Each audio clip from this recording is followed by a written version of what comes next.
Noble Show, brought to you by Auto Chicks and the Nobles Financial Network, both of which you can find on Facebook.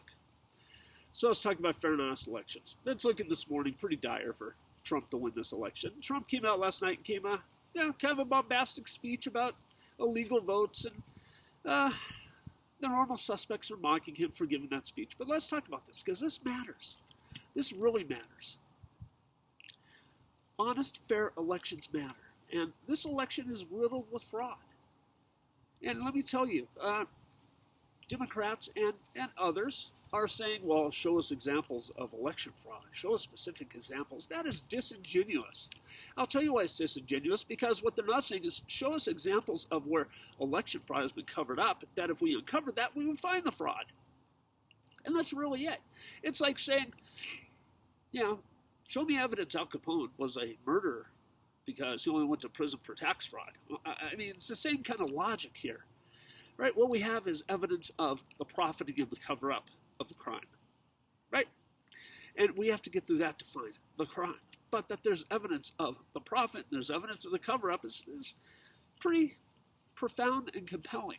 So let's look at Pennsylvania, where Republicans were kicked out of the counting room. They were prevented from observing it, even though by law, by all ethics, by all morals, they're entitled to be there. In fact, they're there specifically to prevent fraud, just as Democrats are there to prevent fraud. You don't want people miscounting these votes for either Republicans or Democrats. You want an honest count of the votes.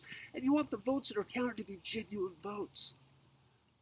So, state of Pennsylvania, the court ruled that neither a postmark nor a valid signature was required to count a ballot. What the hell? This is an open invitation to fraud. And then they kick Republicans out when they're counting the votes. I mean, if they're not committing fraud in Pennsylvania, they're doing their damnedest to convince us they are. And they're not so dumb as to try and convince us they're committing fraud when they're not. So, there's clear evidence of the cover-up of the crime here. Same in Michigan, where Republicans were also kicked out of the counting room. It's just unacceptable. It's unethical. It's illegal. Now, we have in Milwaukee what is typically how election fraud is typically discovered, and that is via statistical means. So you have Milwaukee County, Wisconsin. Biden won Wisconsin by 20,000 votes. He won Milwaukee County by 142,000. So 7 times his margin of victory came from this one county in Wisconsin, Milwaukee County. Milwaukee County had 7 districts that there were more votes returned than there are registered voters. Milwaukee County had 1 district where there were twice as many votes returned as there were registered voters. And most telling, as a sign of fraud, last election they had, Milwaukee County had a 14% turnout. This election they had a 91% turnout. In other words, last time they had an election, 14% of the ballots were returned. This time, 91% were. Those are clear statistical signs of fraud. In fact, those things happening without fraud are basically statistically impossible. And everybody knows anything about either statistics or elections knows this is true, but people will pretend, oh no, that could happen. It's like Wayne's World. Could happen? No, it can't. Couldn't. It didn't. It's extraordinarily difficult to have an honest conversation about this because it implies so much about people's candidates, people's parties, people's own ethics and morals. And but we should be aware of this. We need to fight for honest elections. I don't care if you hate Donald Trump. Fight for honest elections. And we need to keep fighting for honest elections here.